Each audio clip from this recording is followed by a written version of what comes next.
Muchas gracias a todos por su atención. A continuación le damos la bienvenida al doctor Alejandro Marín Mora. Él es médico especialista en anatomía humana, tiene un máster en gerencia de salud y un máster en bioderecho. Actualmente su línea de investigación y de trabajo es en el área de bioética de la Caja Costarricense de Seguro Social y es profesor universitario de grado y posgrado. El día de hoy nos hablará del tema derecho a la salud. Bienvenido, doctor Alejandro. Bueno, muchísimas gracias a la red de seguridad de pacientes por la seguridad de los pacientes, en especial a nuestra querida Evangelina, quien me ha extendido la invitación a hablar de un tema como lo es el derecho a la salud. Me encuentro, como pueden ver, es de noche, me encuentro en Israel, eh, por eso pues se ve oscurito ahí atrás. Cualquier momento, por favor, Evangelina, no dudes en avisarme si hay alguna situación técnica o algo. Eh, ¿Por qué estamos hablando de derecho a la salud? ¿Por qué este tema es tan importante? Eh, Definitivamente hay que verlo en dos dimensiones. Hay que verlo en dos dimensiones. Pero antes de verlo en dos dimensiones, quiero decir que el derecho a la salud desemboca un fenómeno, está desembocando un fenómeno que junto con la medicina defensiva, que ya Tancredi eh, eh, describió en 1978, junto con el disease modeling, la judicialización fenómeno que desemboca de ese derecho a la salud que tenemos todas las personas. Estos tres fenómenos, la medicina defensiva, el disease modeling y la judicialización de la salud, son atentan contra la seguridad social, tal y como la conocemos en Brasil, en Argentina. Y esto realmente puede ser un problema, porque si nosotros observamos la seguridad social como ese pilar fundamental que, por ejemplo, en Costa Rica, junto con el Instituto Mixto de Ayuda Social, la buena educación que se tiene, son pilares para el crecimiento de una sociedad, una sociedad enferma, una sociedad donde los sistemas no son de calidad o seguros, en medicina defensiva, y el caos puede llegar a colapsar. Y eso nosotros tenemos que, de que esto no suceda. De que para nosotros la seguridad social, la caja del seguro social, el Ministerio de Salud y todas las instituciones que forman parte de este sector salud, el Instituto de Acueductos y este social. Y en definitiva, pueden generarnos un problema. Quería hacer este marco introductorio porque mucha gente asocia el derecho a la salud con el fenómeno de la judicialización. Y no es que vengan uno de la mano, es que uno, por un problema de calidad del sistema de salud, como vamos a hablar ahorita más adelante. Definitivamente todos sabemos que la salud es un componente esencial de la vida de las personas, que es un derecho inalienable de estas, y que se compone de múltiples elementos, que es parte de un proceso social, la atención de la salud en espacios particulares y en momentos. Y ya otros países están viviendo el problema de la judicialización arterial. Eso no se cura. Por lo tanto, son necesidades reales, no necesidades autopercibidas. Eso es muy importante.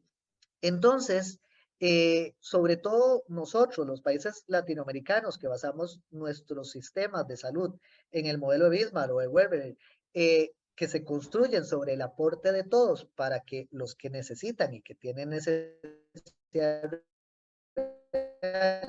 puedan ver satisfechas sus necesidades a este fenómeno de la judicialización.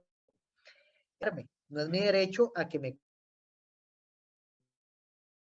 curen de todo, no, no. Es el derecho a a varios principios, como les decía, uno en el acceso. Entonces, esa es la primera puerta para usted ingresar al sistema, tiene que ser de calidad y tiene que ser segura, ¿verdad? Porque si el acceso de nuestro Tribunal Constitucional lo ha derivado, otras constituciones sí lo, como les decía, muchas constituciones políticas lo establecen como un derecho constitucional, es un derecho humano, es un derecho humano, primia facie, en eso estamos todos claros. Alma ata, bueno, como les decía, muchas constituciones lo tienen, pero sobre todo el derecho a la salud se ha definido a nivel jurisprudencial, sobre todo a nivel jurisprudencial por este fenómeno de la salud. Entonces, como les decía hace unos minutos, la primera reclamación o el primer elemento del derecho a la salud es el acceso a los servicios sanitarios, el acceso a los servicios sanitarios. Y para eso se requieren dos elementos. Una priorización justa y razonada. ¿Y cuál es la priorización más justa que existe hoy por hoy? El modelo biopatológico. No por razones sociales, no quien paga más recibe más o recibe mejor. Eso no es así en el, por ejemplo, ni en el modelo uruguayo, ni en el costarricense, ni donde prima, por supuesto, una medicina pública, ¿verdad? Y razonada porque obviamente el médico tiene y la enfermera tienen criterios de selección para priorizar a los pacientes. Cuando estalló la pandemia, una de las cosas que vimos con mucho asombro fue que una de las subsecretarías o la Secretaría de Salud emitió un documento en México, por dicha no duró más de 24 o 48 horas, digamos, en mantenerse vigente sin haber solicitado la consideración de la bioética en donde establecía un modelo de priorización para las hospitales a las personas adultas mayores, ¿verdad? Nos sorprendió mucho cuando vimos este documento y algunos reportes de prensa de personas que criticaban y ya después la comisión de ustedes de bioética en México, pues se declaró en contra de esos tipos de priorizaciones que no fomentan una discriminación positiva, sino más bien una discriminación negativa y eso no puede ser. Y eso por supuesto que no puede ser. Entonces, como les decía, el acceso es el primer elemento del derecho a la salud. Entonces, no podemos hablar de acceso cuando no hablamos de atención oportuna. No, tenemos que hablar de atención oportuna. ¿Y qué es una atención oportuna? Ya en 1980, Don Overian describió la atención como aquel cuidado para maximizar un determinado beneficio de un paciente. Obviamente, hay que hacer un balance entre las ganancias y las pérdidas en todo proceso de atención, porque todos sabemos que hay riesgos y hay beneficios de todos los procedimientos clínicos. Para eso está el consentimiento informado, para que el paciente obviamente acepte los riesgos inherentes al procedimiento, no aquellos de la mala seguridad o de la mala calidad del sistema. Posteriormente, en el 90, el Instituto de Estados Unidos habló de una definición de calidad de la atención y decía que era el grado en el cual los servicios de salud para individuos incrementaban la posibilidad de obtener resultados deseados, incrementan la posibilidad, porque ustedes saben que así hagamos todo lo que la ciencia permite, el paciente muchas veces lamentablemente no se puede recuperar. Entonces, cuando nosotros hablamos de acceso oportuno, tenemos que hacer referencia a la calidad y a la seguridad. Y algo muy importante es la oportunidad. Y eso es un elemento que recuerdo cuando Evangelina, doña Helen Hasken nos acompañaron en el 2018 en aquel congreso que hicimos en el primero que se celebró en Centroamérica, en Costa Rica, de seguridad del paciente, la pérdida de oportunidad. Y un elemento importante de la calidad, de la seguridad, que se materializa en ese derecho a al derecho a la salud, es la oportunidad. Si llega un paciente y hacemos un mal diagnóstico, porque nos apresuramos, no le tocamos el abdomen, no lo exploramos bien, no hacemos un buen interrogatorio clínico y perdemos la oportunidad de establecer un buen diagnóstico y con ello un buen tratamiento y que el paciente aumente las posibilidades de sobrevivir, porque aún haciendo un buen diagnóstico, como mencionaba, el paciente podría fallecer. Entonces, es tan importante el concepto de oportunidad. ¿Y por qué oportunidad? Porque como ustedes vieron en las definiciones que hacía referencia, se habla de posibilidades, de efectos deseados, porque esa es la naturaleza biológica del ser humano, ¿verdad? Nosotros en los tratamientos que se dan no se pueden exigir resultados, no se pueden exigir resultados. Con algún grado en la medicina con fines estéticos, ahí se pueden exigir hasta cierto nivel resultados. Entonces, ¿en dónde podemos exigir resultados? En donde sí se puede exigir resultados es en la administración y en la gestión de los servicios de salud. La administración y la gestión de los servicios de salud sí tienen que manejarse por resultados. Y es ahí donde entra muchas veces el fenómeno de la judicialización, de la judicialización. Por eso, me gusta mucho el documento de la Organización Mundial de la Salud que habla de una atención oportuna, pero basado en el modelo de derechos humanos.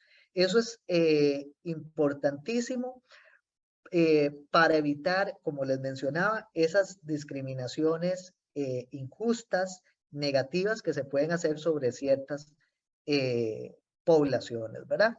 Y uno de los elementos que la Organización Mundial de la Salud establece exigibles como resultados a las organizaciones sanitarias, como en México, en Costa Rica, es la rendición de cuentas. Y eso es fundamental. ¿Cómo podemos nosotros hacer para determinar si un Estado está cumpliendo con el derecho a la salud de las personas? Hay indicadores. Bueno, uno de los indicadores lamentables que tenemos en Costa Rica y que están aumentando, me contaban unos colegas de andaluces, porque mucho colega médico por el síndrome de burnout, por cuestiones de salario, por el clima organizacional, que muchas veces se ha vuelto un clima tóxico. Los invito a ver el documental que se editó en México, que se desarrolló en México, que se llama Resiste Residente, lo pueden encontrar fácil en YouTube, en Google, Resiste Residente, y se ve cómo todo ese proceso de enseñanza de profesores a estudiantes, residentes, internos, estudiantes de medicina, y obviamente sabemos que de otras ciencias de la salud, es sexista, machista, es un ambiente de acoso laboral el que viven los estudiantes residentes durante su preparación y esto los quema, esto nos quema. Entonces, ¿qué es lo que sucede? Que al haber fuga de especialistas del sector público al privado, aumentan las llamadas listas de espera, que ya en Costa Rica y en Colombia han desembocado han desembocado sentencias del tribunal, sentencias estructurales del sistema, perdón, del Tribunal Constitucional, tanto en Colombia como en Costa Rica, también en Ecuador. Entonces, ¿qué sucede? Que lamentablemente uno de los indicadores que podemos ver es no solo que los números en las listas de espera aumenten para acceso a medicamentos, a procedimientos quirúrgicos o diagnósticos para atención médica. ¿Y cuál es el problema de que crezcan las listas de espera? Bueno, que uno de los elementos importantes es el acceso a los servicios de salud. Para que exista oportunidad y con la oportunidad la posibilidad de recuperación. La posibilidad de recuperación. Pero lo que es, porque no se puede exigir la curación, no se puede exigir. Pero lo que sí se puede exigir es que las instituciones, los gestores, los políticos, las autoridades de salud, sí gestionen bien los servicios y no lo están haciendo. Porque si no, no existirían recursos de amparo alegando el derecho a la salud por listas de espera en Colombia, en Costa Rica, en Argentina o en Brasil, generando lo que les mencionaba, el problema, el fenómeno, disculpen, bueno, que causa un problema, que es el derecho, la judicialización. La atención oportuna, esta atención oportuna que nos puede garantizar, la atención oportuna es calidad y es seguridad, porque si no, a mí no es solo que no me atiendan bien, es que no me atiendan, es que no me atiendan, que el sistema esté tan colapsado que yo en la lista de espera, mi problema evolucione. Ya el tribunal español ha hablado sobre la atención oportuna. ¿Y qué dice el tribunal español sobre la atención oportuna? Es la privación de expectativas, es un daño antijurídico, puesto que aunque la incertidumbre de los resultados, porque recuerden que hablábamos de posibilidades, incertidumbre de los resultados es consustancial a la práctica médica, todos lo sabemos, los ciudadanos deben contar frente a los servicios públicos de salud con la garantía de que al menos van a ser tratados con diligencia. Y a mí esa palabra me fascina, lo que significa diligencia, lo que significaba la diligencia para los griegos. Eso es fundamental, aplicando los medios e instrumentos que la ciencia tiene a disposición, ¿verdad? Entonces, es tan importante que nosotros vayamos valorando todas estos elementos. Acceso, oportunidad y obviamente positiva, etcétera, etcétera. Entonces, tenemos los colombianos, los brasileños, los hermanos argentinos, Costa Rica, tenemos un problema y es que el acceso a la salud no se está cumpliendo a cabalidad. No se está cumpliendo. Y el problema de las listas de espera, lamentablemente en Costa Rica y en otros países, se incrementó obviamente por la pandemia. Las salas de operaciones de las personas. Y deberíamos siempre hacer referencia a las necesidades reales. Deberíamos de hacer siempre referencia a las necesidades reales, porque solo el médico, bajo su criterio, la capacidad de discernir si la necesidad es autopercibida o es una necesidad real. ¿Verdad? Es una necesidad real. ¿Cómo podemos ir haciendo para garantizar el derecho a la salud? Definitivamente tenemos herramientas para ello. Uno es establecer los indicadores. Tienen la lista de espera, no es que permanezca siempre baja, la lista de espera puede ser grande. La idea es que se mueva. La idea es que usted sepa que todos los días avanza. Lo segundo es establecer, como les decía, el modelo de priorización sea biopatológico. Una de los elementos o una de las de las premisas que estableció el Tribunal Constitucional en Costa Rica, la famosa sala cuarta que le llama la gente en Costa Rica, es que no habían parámetros para establecer por qué una persona estaba en la posición 655 y por qué una persona estaba en la posición 654. Y tal vez la rodilla de la persona en la 655, la condición de ese menisco, de esa rodilla, era peor, pero llegó después. Y esto me hace mucha gracia porque algunas personas durante la pandemia dijeron que, que la priorización en pandemia tenía que hacerse por orden de llegada. Oiga usted, eh, no tenía razón de ser, porque obviamente las personas no pueden ser atendidas por orden de llegada. Primero porque no hay dos seres humanos iguales en donde la enfermedad se manifiesta de la misma manera. Por eso hay una priorización y tenemos el triage y tenemos una clasificación de agudos, graves, emergencia, no emergencia. Pero para listas de espera, por lo menos en mi país, así se tiene, va por orden de llegada. Ya en los últimos años, el sistema que nosotros tenemos una herramienta muy importante que es el expediente digital que tiene cobertura en todo el país y esto realmente ha sido un avance muy importante, es un elemento también de seguridad porque ya anula la posibilidad de que los médicos sigamos escribiendo con nuestra mala letra y ustedes saben que en el tema de seguridad la mala letra de los médicos cuántas cosas ha provocado. Es más, nuestros sistemas de salud después del hackeo fuimos atacados recientemente, hace unos meses atrás, primero el Ministerio de Hacienda y segundo, lo que ya se sabía. Primero atacan la parte económica y después atacan los datos de salud.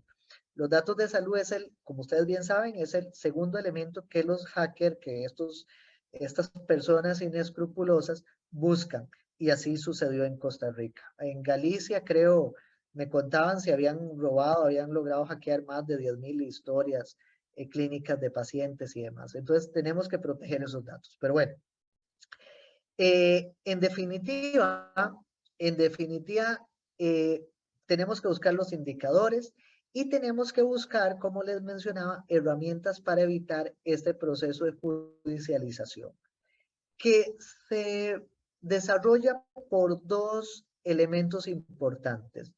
Primero, porque hay un sistema de salud que es bueno, es un sistema de salud que responde a las necesidades de las personas, pero no tan rápido como debería de hacerlo, pero es un sistema sólido.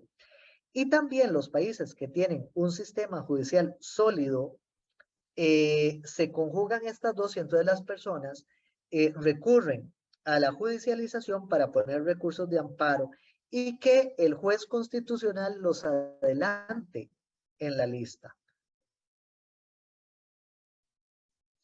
Las personas van llegando a la lista y se va acomodando el último en la cola. El último que llegó, aunque esté más grave que el primero, va a la cola.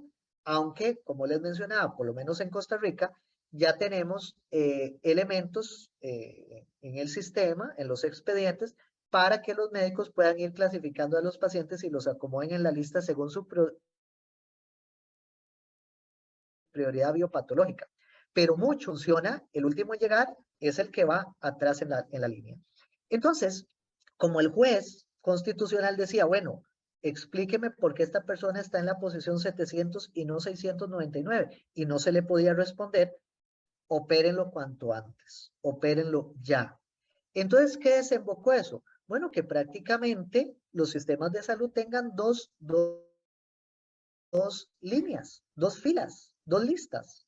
Una, la de los pacientes que han ido haciendo cola a lo largo del tiempo y la lista de pacientes que han puesto un recurso de amparo. ¿Esto qué ha desembocado? Que muchos tribunales constitucionales, al ver que están individualizando la priorización, emitan sentencias estructurales como Colombia, Costa Rica. Y decir, por favor, sistemas de salud arreglen el problema porque yo lo que estoy haciendo es empeorándolo. Los mismos magistrados saben, porque le dan prioridad a la persona que conoce el sistema judicial y que pone un recurso de amparo, ¿verdad? Entonces, nosotros tenemos que evitar esas situaciones, evitar ese fenómeno de la judicialización. ¿Cómo hacemos que nuestros sistemas migren a la calidad? Con procesos de acreditación. Eso es uno de los elementos más importantes.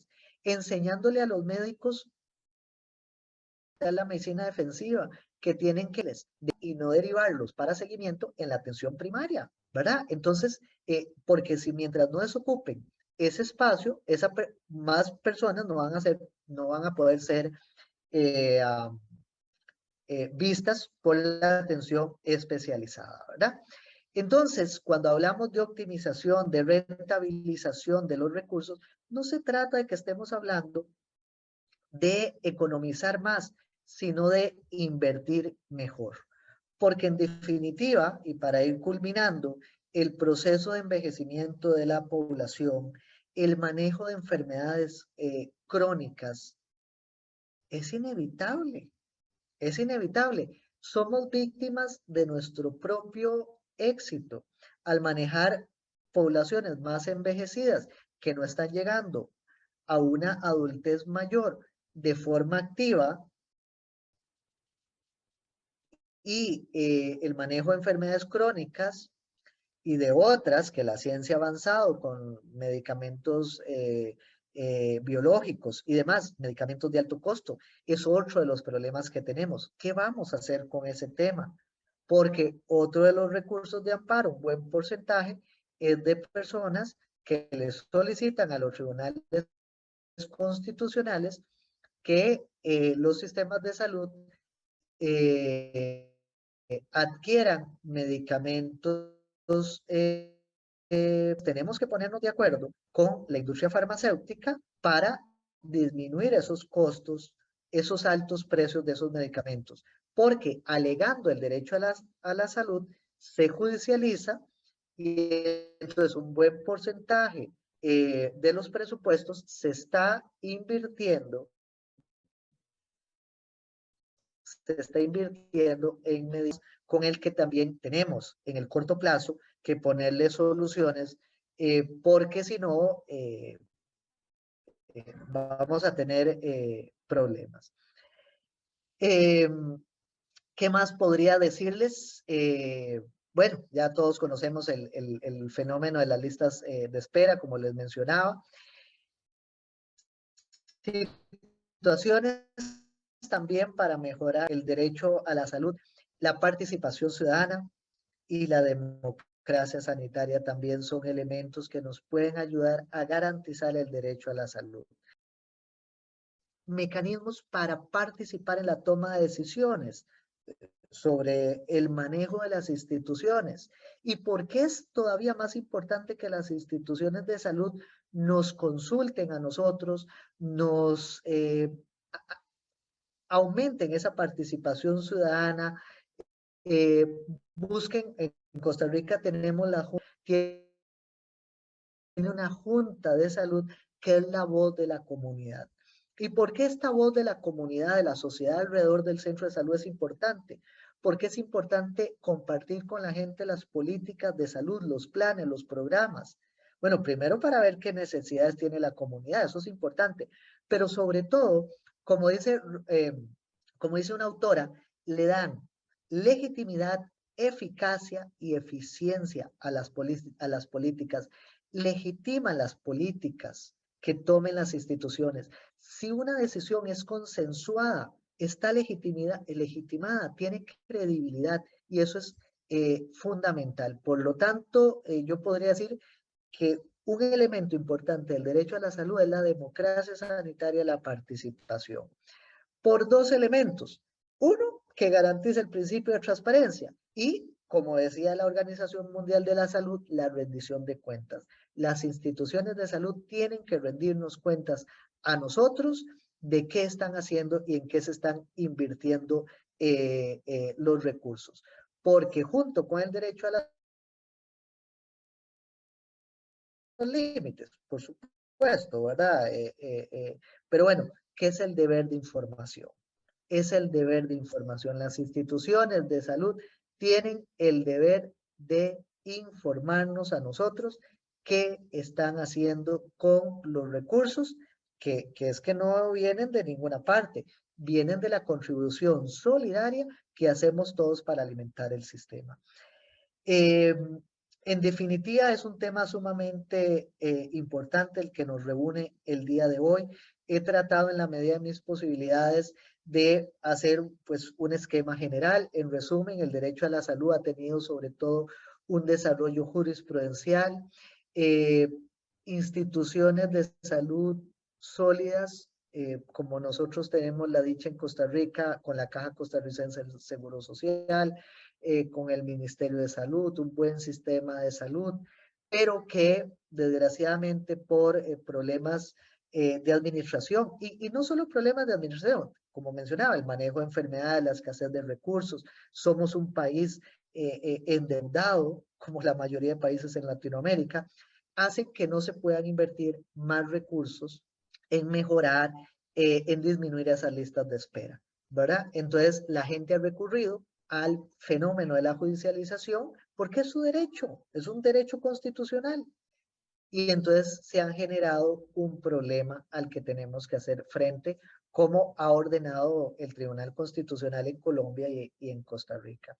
Y me contaban algunos compañeros españoles que, bueno, que algunas personas ya en España están reconociendo este mecanismo como un mecanismo ágil para que se les adelante en la lista de espera que en estos países europeos, algunos, ha crecido motivo de la pandemia, ¿verdad?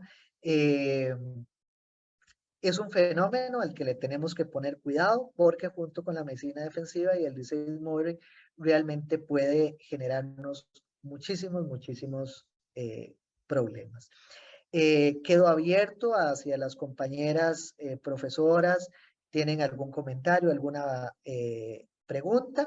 Eh, ha sido un honor compartir con ustedes, invitarlos a Costa Rica, país hermano, que tiene muchas bellezas que enseñarles. Para cuando ustedes quieran, los recibimos con los brazos abiertos. Quedo atento a las instrucciones de los organizadores. Muchísimas gracias por su tiempo.